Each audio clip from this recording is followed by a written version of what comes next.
নমস্কার সবাইকে আমার নতুন একটা রেসিপিতে আপনাদের সবাইকে স্বাগত। আমি ভালো আছি, আপনারা কীরকম আছেন জানাবেন। আমি আজকে বানাচ্ছি মাছের ডিমের রেসিপি। আপনারা দেখতে থাকুন, আশা করি আপনাদেরও খুব ভালো লাগবে। আমি প্রথমে মাছের ডিমটাকে ভালো করে ধুয়ে নিয়েছি, ধুয়ে এবারে হাত দিয়ে এরকম করে মেখে নেব।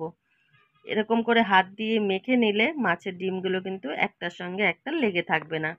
রান্না হওয়ার পরে আমরা দেখতে পাই মাছের ডিমগুলো একসঙ্গে দলা হয়ে যায়, সেটা কিন্তু আর হবে না। একদম সুজির মতো ঝরঝরে রান্না হবে। তো আমি মাছের ডিমটা মেখে নিয়েছি। এবার এখানে আমি কিছু মশলা নিয়ে নিয়েছি।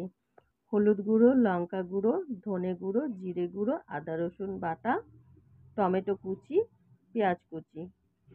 মশলাগুলো আমি সব 1 চামচ পরিমাণে নিয়েছি। এবার আমি কড়াইতে তেল দিয়ে দিলাম। তেলটা গরম হলে এর মধ্যে আমি পেঁয়াজ দিয়ে দেব। আর আপনারাও একবার রেসিপিটা ট্রাই করবেন, আশা করি আপনাদেরও খুব ভালো লাগবে। দুর্দান্ত সুন্দর হয় রেসিপিটা, খুব সিম্পল পদ্ধতিতে, খুব তাড়াতাড়িও হয়ে যায়। আর এই রেসিপিটা হলে একটা রেসিপি দিয়েই সব ভাত খাওয়া হয়ে যাবে।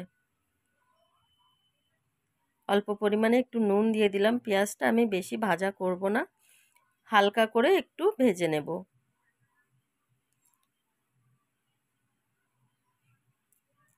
আমি এরকমই ভাজবো পেঁয়াজটা, এর থেকে বেশি আর ভাজবো না। এবারে আমি টমেটো কুচিটা দিয়ে দেব, আদা রসুন বাটাটা দিয়ে দিলাম। আমি একে একে সব মশলাগুলোই দিয়ে দেব। পরিমাণ মতো নুন,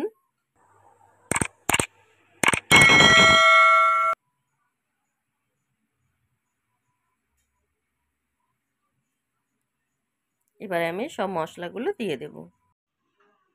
আমার ভিডিওগুলো যদি আপনাদের ভালো লেগে থাকে অবশ্যই একটা লাইক, কমেন্ট, শেয়ার, চ্যানেলটা সাবস্ক্রাইব করে আমার পাশে থাকবেন। আমি সব মশলাগুলো দিয়ে দিলাম, দিয়ে এবারে ভালো করে কষিয়ে নেব।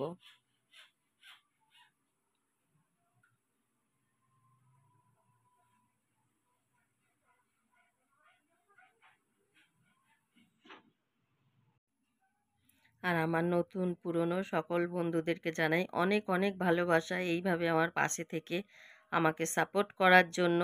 আপনারা পাশে থেকে যদি আমাকে না সাপোর্ট করতেন তাহলে আমি এতটা পথ হয়তো এগোতেই পারতাম না। তো আমি এবারে আদা রসুনের যে বাটিটা ছিল ওটা ধুয়ে অল্প করে একটু জল দিয়ে দিয়েছি। এবারে আমি যে মাছের ডিমটা মেখে রেখেছি সেই মাছের ডিমটা দিয়ে দেব। মাছের ডিমের বাটিটা ধুয়ে আমি অল্প পরিমাণে একটু জল দিয়ে দেব, কেননা বাটিটাতে অনেক মাছের ডিম লেগেছিল।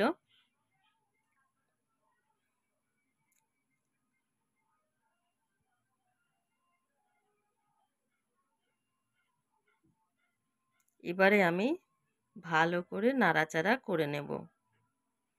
আপনারা দেখতে থাকুন আমি কিভাবে করছি।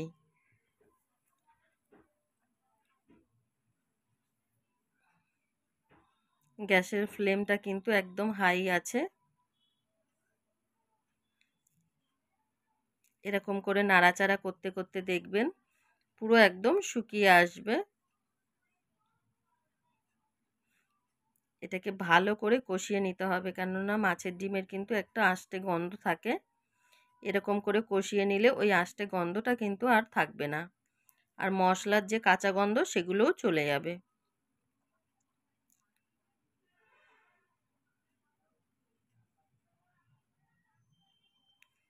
আর বরাবরের মতো বলবো, আপনারা সবাই সবার পাশে থাকবেন, সবাই সবাইকে ফুল সাপোর্ট করবেন।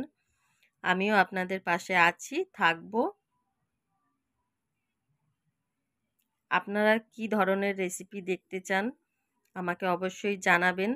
আমি আপনাদের পছন্দের রেসিপি নিয়ে আসারও চেষ্টা করব।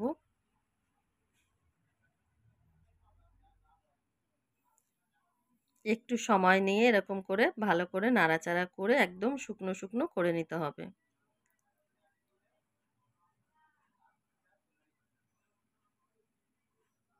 এটা পুরো একদম শুকনো শুকনো হয়ে গেলে তারপরে আমি আবার একটু জল অ্যাড করব।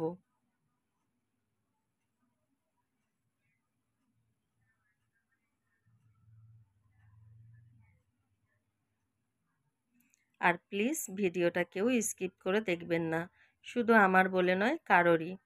কারণ কি সবাই কিন্তু অনেকটা কষ্ট করেই ভিডিওগুলো বানায়, যেই ধরনেরই ভিডিও হোক না হোক কেন, সেটা ব্লগ হোক বা রেসিপি হোক।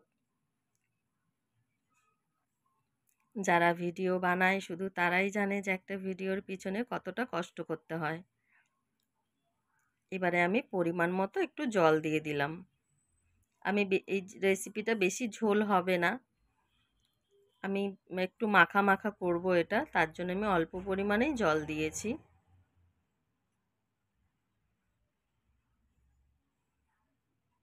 আপনাদের বাড়িতে যদি কারি পাতা থাকে তাহলে কারি পাতা দিতে পারেন, বা যদি ধনে পাতা থাকে ধনে পাতাও দিতে পারেন।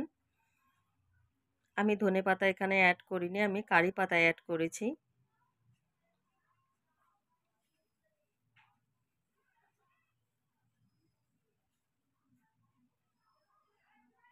যখন আমি এটা নামাবো তখন কিন্তু একদম শুকনো শুকনো থাকবে না, একটু জল জল থাকবে। না হলে মাছের ডিম তো, ওটা একদম শুকিয়ে কাট কাট হয়ে যাবে, সেই ঝুরো ঝুরো টাইপের হয়ে যাবে সুজির মতন। তার জন্য একটু জল জল থাকতেই নামাবো। আমি কিছুটা কারি পাতা এরকম করে হাত দিয়ে ছিঁড়ে দিয়ে দেব। কারি পাতার গন্ধটা কিন্তু খুব সুন্দর লাগে। আমি 2-3 মিনিটের জন্য ঢাকা দিয়েছিলাম। ঢাকাটা খুলে আমি আবার একটু নাড়াচাড়া করে নিচ্ছি।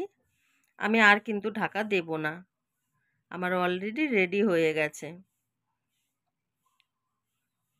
আপনারা জানাবেন রেসিপিটা কিরকম লাগলো, আর একবার বাড়িতে ট্রাই করবেন।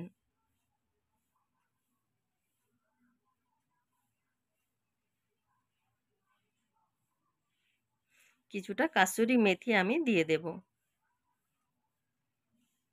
তো একদম রেডি হয়ে গেছে আমার রেসিপিটা।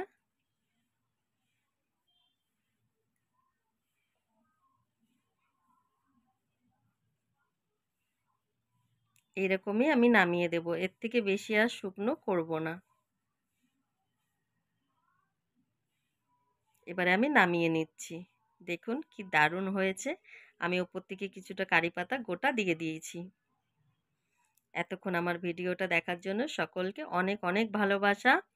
সবাই ভালো থাকবেন, সুস্থ থাকবেন, সাবধানে থাকবেন। দেখা হবে আবার নতুন একটা ভিডিওর সঙ্গে।